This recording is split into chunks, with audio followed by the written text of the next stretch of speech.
What is going on, Babylonians? My name is Songs of Raids and we're back with another Rogue Company video to bring to you, and today we're going to be breaking down the sniper operative that is known as Phantom. And Phantom brings a lot of things to the table, but is primarily used as your long-range option when it comes to attacking or defending and just holding down certain sightlines. Now, that does come with drawbacks because obviously this is a third-person kind of game, and when you use third-person, you're able to look around cover safely, as well as like get a little bit more information. Whereas when you're playing as the sniper class, or as Phantom in this case, you have to aim fully down the sights of your gun, so it becomes a first-person shooter, so you kind of lose that intel, whereas everyone else would have it. So it does have its disadvantages, it does have its play-arounds, but it's still a strong operative to be able to play as, and I'm going to show you why that's the case right here.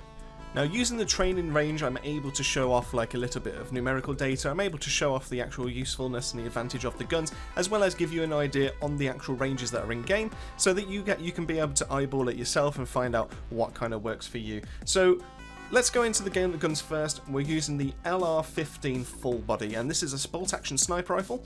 Has a standard magazine size of 4, and the damage is high, but it's not enough that you're going to be able to down an enemy in one shot unless you hit the head. The base damage is 70, and this applies to anywhere on the body apart from the head, where the head will actually deal much more and will always be a one hit down. And then you can increase the upgrades on the weapon to have 6 rounds instead of 4, and increase scope speed and reduce recoil. Recoil's not really much there, to be honest with you. It's more like how much your if you stay aiming down sights, how much your scope is going to move from when you take that first shot, so you're able to keep an eye on your enemies a bit more. And also, you upgrade 3 nullifies the damage fall off and increases headshot damage. Now, you'll see in the testing that I've done in the background that when it gets to 70 meters, that's when the range drops off and it becomes a 53 body shot damage. It's still enough to be able to hit to one hit down enemies as long as they're not wearing armor at the time. If they are wearing armor, then you do need to worry about that second follow-up shot.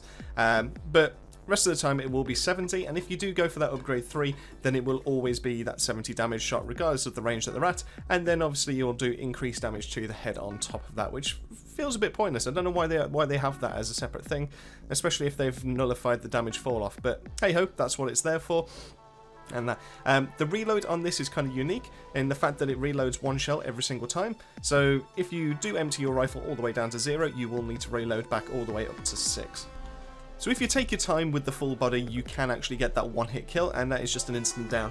The only downside for playing as a sniper in this game is the fact that the medic class exists, which is Saint, and if we will be doing a guide to be able to cover Saint, but Saint's unique ability is to send off a drone to do a remote revive.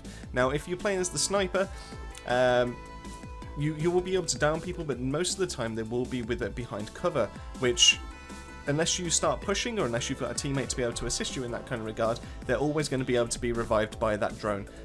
So as good as it is to be able to get that first pick in the match, and it really is to get that first down, unless you've got a way to be able to finish them off, Saint is always going to be able to pick them up. If they don't have a Saint, that's good news for you, but Saint normally appears like about a good 70-80% of the matches that I've played in, so just be wary of that, that you might not get as many kills as you're expecting because of that Saint just by himself.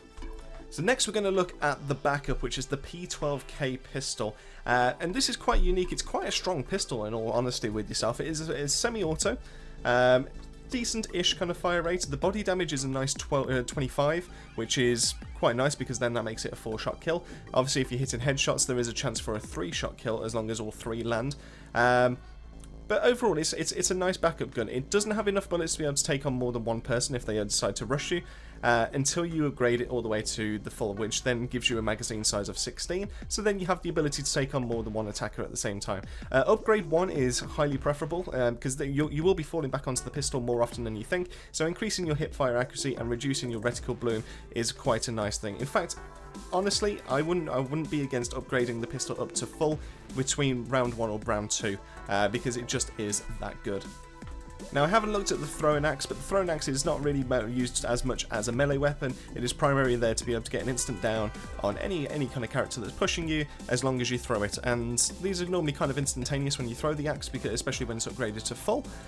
So you'll definitely be able to get yourself at least one kill at close range if you're able to aim your axe correctly. So I haven't done any footage for that, but we're going to move straight on to the grenades, or the utilities that this class has, and that is the sticky sensor and the standard grenade. Now the sticky sensor is so amazing, it's so underrated as an equipment. Obviously when it comes to higher level player, they'll be looking out for these kind of things, but when you're playing casual, you're able to just kind of throw these anywhere and just be able to reveal someone and have them highlighted for such an extended amount of time. The sticky sensor is basically a grenade. It has the standard arc, and you can chuck it somewhere and it will stick to a wall, a surface, and face outwards. And then when it does that, any enemies that come within the cone of it then get highlighted and just stick out as an outline for yourself. That happens behind cover, but it has to have some kind of line of sight on the player for it to actually work like that. You can upgrade this to level 1, which increases the reveal radius, so obviously a much bigger area for yourself, and then upgrade 2 allows you to have a second one. The other really good things for having the sticky sensor on defense is the fact that you can chuck them, and then if they're not attacking the bomb site that you're looking over, you can run over, you can pick them back up, and you can actually use them as a grenade to be able to do the scan, or as kind of like a decoy. Because if you see, as a player, if you see one of these go behind you, you've then got to either deal with the sensor, because it's currently highlighting, it's showing every single movement that you've got, or you have to then focus on the player that's coming at you. But the player knows exactly what you're doing, knows exactly what kind of angle you're holding. So you know, it's that footsie kind of battle, and it does give you such good advantage for such cheap amount of money. You can then go for the grenade. The grenade is pretty decent. It does a decent amount of damage, but I don't get as many kills with the grenades as possible. I would say that the sticky sensor is probably more valuable than the grenade, but the grenade gets people out of cover, and it can down people as well. It has a decent explosion radius, so it's definitely not bad for taking out there. So if you actually have some spare money, take that with you, but I would probably say that the throwing axe is better than the grenade. So if you're looking to plow a little bit of money into a throwable, I'll probably go more the axe myself. Lastly, we've got the ability that comes with Phantom, which is a smoke screen, but it's a special kind of smoke screen because it actually highlights enemies that are within the smoke screen as an outline. So you're able to shoot through your own smoke as long as the smoke is on someone. What's kind of unique about it is that if you hit someone with the grenade as it's going through, it actually highlights them. That was an interaction I was not expecting, but I found quite entertaining to do in the training section. But it has a radius of 4 meters, so it has about a diameter of 8, so it's a decent amount of size in terms of like how much it can cover off.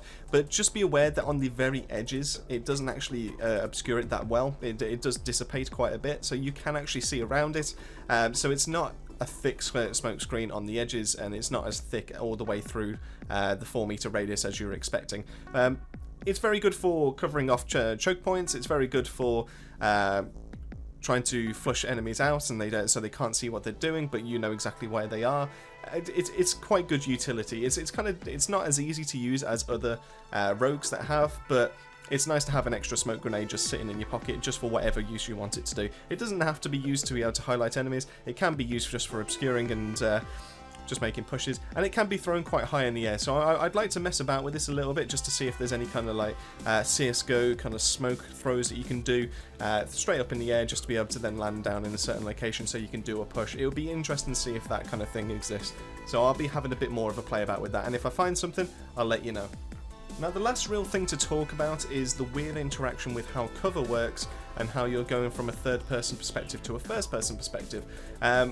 What I found when I was doing the train section, it was more when I was doing the sensor grenades, was that I could line the center of my crosshair up with an enemy's head, and I was expecting that when I come around the corner, I was trying to like pre-aim it as such, the cursor would be perfectly on the head.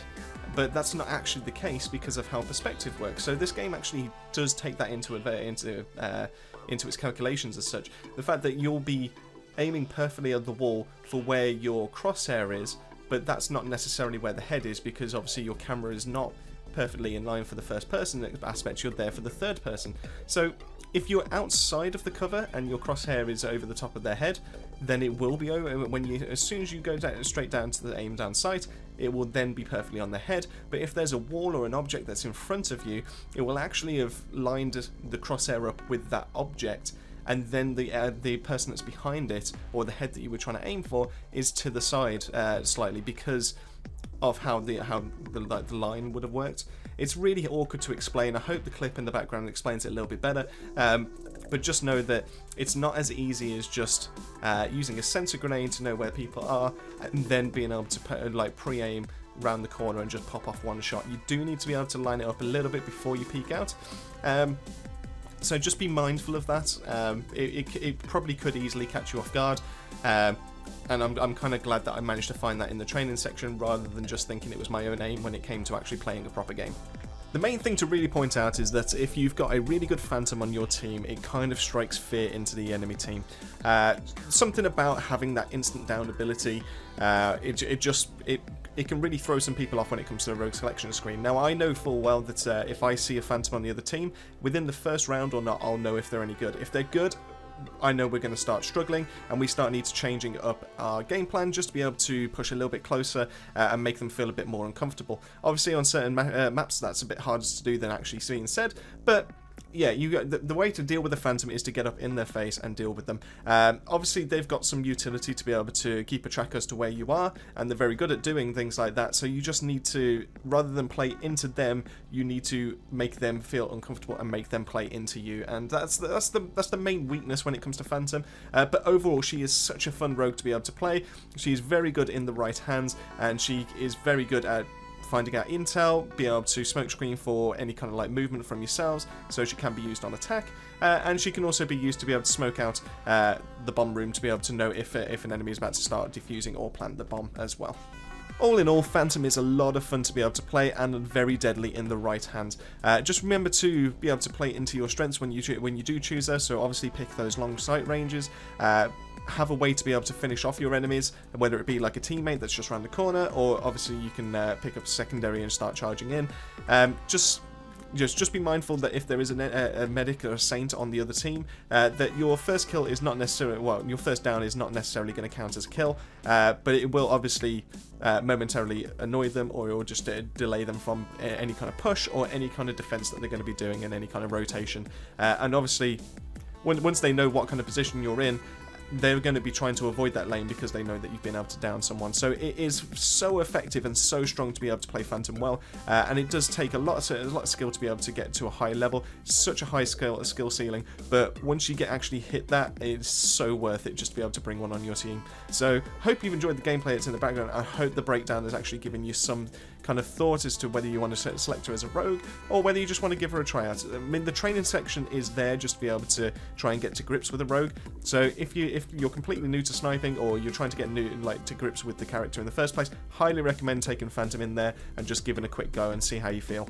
So that pretty much wraps up the video. That just leaves us to be able to say thank you so much to all the people that's supporting us currently. Their names are going to be showing up on the screen any second right now, and as always, we like to give a shout out. So if you feel like joining that club and to be able to get your name on all our videos going forward, then make sure to click that join button that's down right next to the subscribe button down below.